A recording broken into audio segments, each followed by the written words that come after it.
Today, the American people won, and the special interests lost, finally.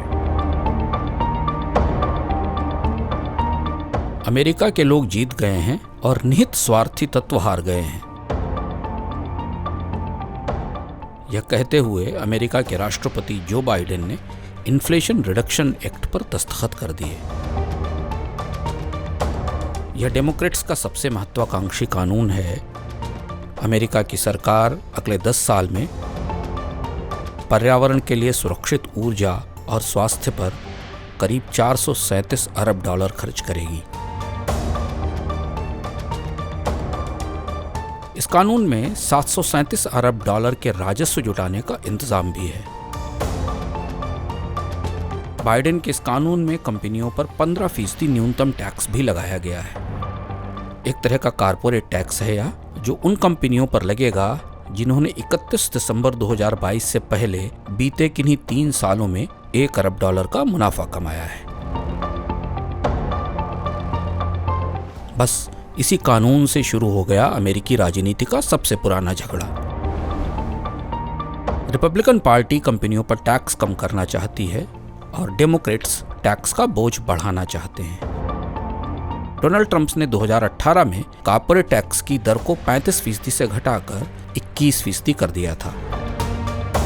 अब Biden ने नया tax लगा दिया है। अमेरिकी राजनीति का यह झगड़ा इतना तीखा था कि अमेरिकी सीनेट में इस बिल पर पक्ष और विपक्ष में बराबर यानी 50-50 वोट पड़े। उपराष्ट्रपति कमला हैरिस को मतदान करना पड़ा, जिसके बाद यह बिल डेमोक्रेट के पक्ष में पारित हुआ। अमेरिका के हाउस में भी यह कानून 220 बनाम 207 के मतदान से पारित हुआ।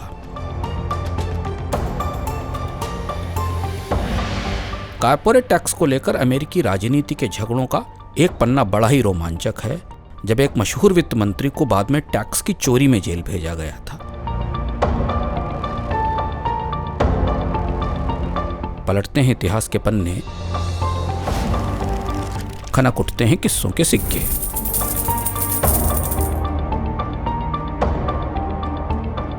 कंपनियों पर टैक्स को लेकर अमेरिका की सियासत तो तब से बटी है जब 31वें राष्ट्रपति रिपब्लिकन हर्बर्ट हूवर ने 1932 में पहली बार इनकम टैक्स की दर बढ़ाई थी।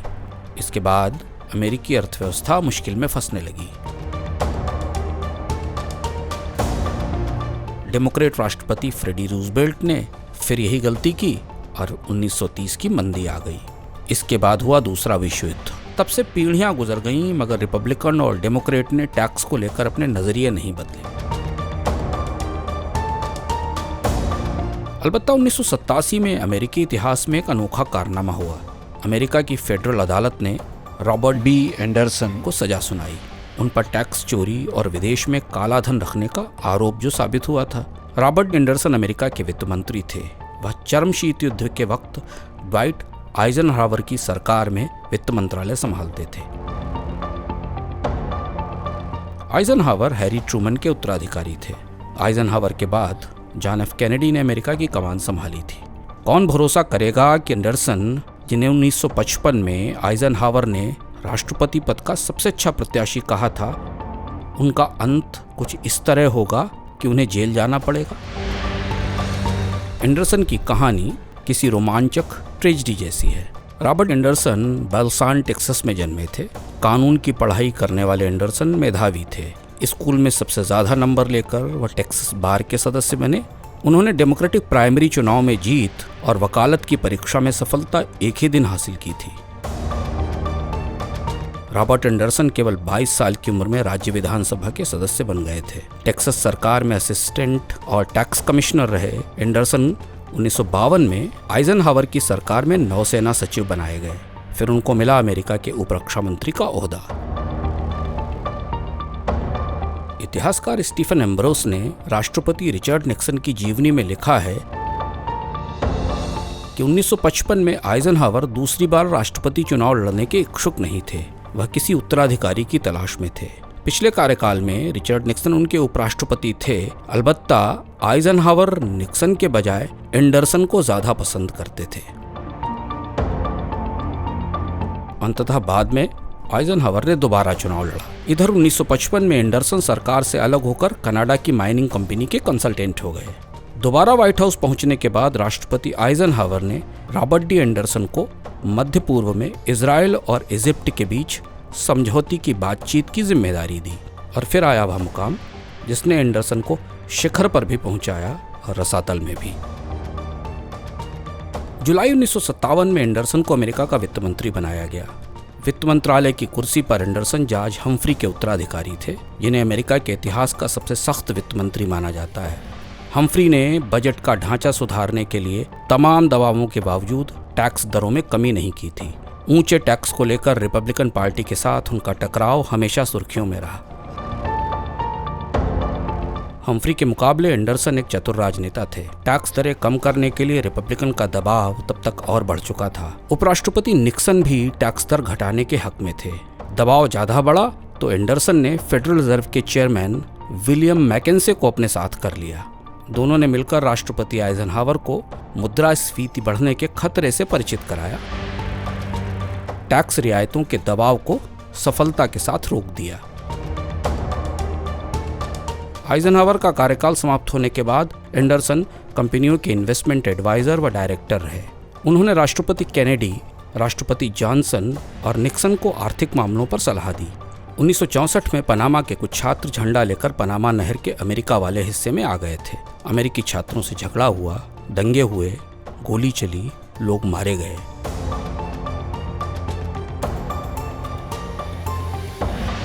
यह विवाद एक बड़े कूटनीतिक संकट में बदल गया। पनामा की सरकार ने पनामा नहर पर 1903 की संधि रद्द कर दी। रॉबर्ट एंडरसन उस वक्त राष्ट्रपति लिंडन जॉनसन के संकट मोचक थे। पनामा से वार्ताओं में उन्होंने राष्ट्रपति जॉनसन की बहुमूल्य मदद की थी। एंडरसन का शानदार राजनीतिक जीवन एक आपराधिक मोड़ लेगा, इस पर आज भी विश्वास नहीं होता। 1980 में अमेरिका के इस कद्दावर नेता के धतकर्म खुलने लगे। एंडरसन लॉबिस्ट हो गए थे। उन्होंने यूनिफिकेशन चर्च और commercial exchange bank and trust of एंगुला के लिए लॉबिंग की। उन्होंने अपनी कमाई छिपाई, टैक्स नहीं दिया, अपने ग्राहकों को भी टैक्स चोरी में मदद की। 1987 में करीब 76 साल की उम्र में अमेरिका के पूर्व वित्त मंत्री रॉबर्ट बी एंडरसन को लगभग $2.40 लाख की आय और $40,000 का कमीशन छिपाने का दोषी पाया गया। चर्चित रिपब्लिकन नेता और डोनाल्ड ट्रंप के निजी वकील रुडोल्फ गुलियानी 1987 में न्यूयॉर्क में एंडरसन के खिलाफ सरकारी अटॉर्नी थे। ट्रंप के चुनाव में फ्रॉड के मामले में गुलियानी भी अब जांच के दायरे में है। उस वक्त गुलियानी ने एंडरसन को जेल भेजने की अपील की। तब तक रॉबर्ट एंडरसन बुरी तरह बीमार और कमजोर हो चुके थे। अमेरिका के पूर्व वित्त मंत्री एंडरसन ने अदालत में अपना अपराध स्वीकार किया और जज एडमंड पाल्मेरी से माफी की अपील की। जज पाल्मेरी ने अपने आदेश में लिखा कि एंडरसन ने टैक्स चुकाने वाले ईमानदार नागरिकों के साथ धोखा किया है। अमेरिका के पूर्व वित्त मंत्री को 1 माह के लिए जेल की सजा हुई। उन्हें 5 माह तक घर में कैद रखने और 5 साल तक पुलिस की निगरानी में रहने की सजा भी सुनाई गई। अलबत्ता गले के कैंसर से जूझ रहे अमेरिका के पूर्व वित्त मंत्री अपनी सजा पूरी नहीं कर सके। रॉबर्ट डी एंडरसन की 1989 में मौत हो गई। लेकिन अमेरिका में कंपनियों पर टैक्स लगाने को लेकर रिपब्लिकन और डेमोक्रेट्स का झगड़ा अभी भी जारी है और अब यह आने वाले चुनाव में एक नया मोड़ ले सकता है। यहाँ तक किस्सों का एक और सिक्का।